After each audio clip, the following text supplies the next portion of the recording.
Komisioner KPU Kota Jakarta Utara itu ada 5 orang. 5 orang? Nah, jadi 5 orang itu dibagi memangku masing-masing divisinya. Kalau saya kebetulan dipercaya pada ketua juga merangkap anggota, merangkap mengampu pada keuangan umum dan logistik. Terus ada teman lagi yang Ibnu Afan itu di bagian penyelenggaraan teknis penyelenggaraan pemilu.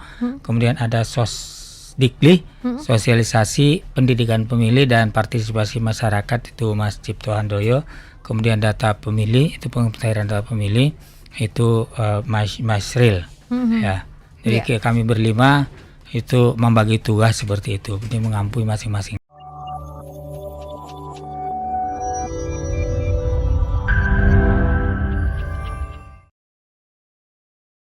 Kalau kemarin di 6 kecamatan, kemudian 31 kelurahan, ini apakah di 27 November kira-kira ada penambahan data pemilihnya itu signifikan atau enggak? Banyak yang ulang tahun enggak sih dalam ibaratnya ulang tahun masyarakat, dan nanti seperti apa nih untuk bisa mengajak mereka yang baru berusia 17 tahun begitu, yang sudah punya KTP di tanggal 27 November ini seperti apa, Pak Abdul? Jadi populasi pemilih itu masih pada generasi Z ya.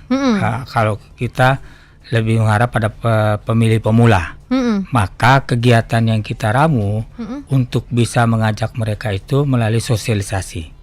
Jadi sosialisasi baik itu tahapan pemilu maupun sosialisasi daftar pemilih, pemutahiran pemilih. Nah, itu yang kita lakukan persegmentasi, baik di sekolahan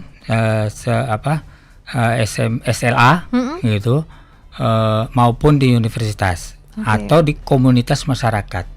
Baik itu di kelompok pemuda. Kalau di utara kan kita bisa bagi segmentasinya kelompok nelayan, kelompok kuli pabrik gitu, kemudian kelompok disabilitas juga ada yang kita lakukan, tapi minim ya, di utara itu kan minim juga, tapi ada kelompoknya, jadi kita masuk situ menggencarkan. Nah, sosialisasi itu tidak hanya melalui pertemuan-pertemuan terbatas tatap muka, juga melalui medsos yang kita miliki, kemudian alat peraga sosialisasi yang kita sampaikan.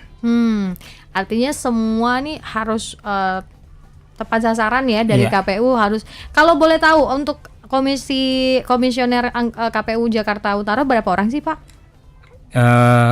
Komisioner KPU Kota Jakarta Utara itu ada 5 orang. 5 orang? Nah, jadi 5 orang itu dibagi memangku masing-masing divisinya. Kalau saya kebetulan dipercaya pada ketua juga merangkap anggota, merangkap mengampu pada keuangan umum dan logistik. Terus ada teman lagi yang Ibnu Afan itu di bagian penyelenggaraan teknis penyelenggaraan pemilu. Kemudian ada Sosdikli, sosialisasi pendidikan pemilih dan partisipasi masyarakat, itu Mas Cipto Handoyo. Kemudian data pemilih itu pengumpulan data pemilih itu Mas Ril. Ya. Jadi kami berlima itu membagi tugas seperti itu, jadi mengampui masing-masing. Kemudian untuk memudahkan kita untuk komunikasi di tingkat PPK PPS, dibagilah tanggung jawab per wilayah, membawahi kecamatan masing-masing. Jadi kita ada berlima, kecamatannya ada 6, jadi kita pilih ada 2 kecamatan yang hanya masing-masing kecamatan 3 kelurahan. Seperti Pademangan itu 3 kelurahan, Kelapa Gading itu 3 kelurahan. Jadi diampu oleh 1 orang. Gitu. Kalau Bapak megang wilayah mana, Pak? Saya Penjaringan. Nah, warga Penjaringan nih bisa langsung nih ketemu sama Pak Abdul ya. Nanti ketika pilkada ini langsung, apakah ada masalah dengan administrasi, kemudian juga TPS-nya di mana? Wah, ini yang ngurusin wilayah Penjaringan nih Pak Abdul.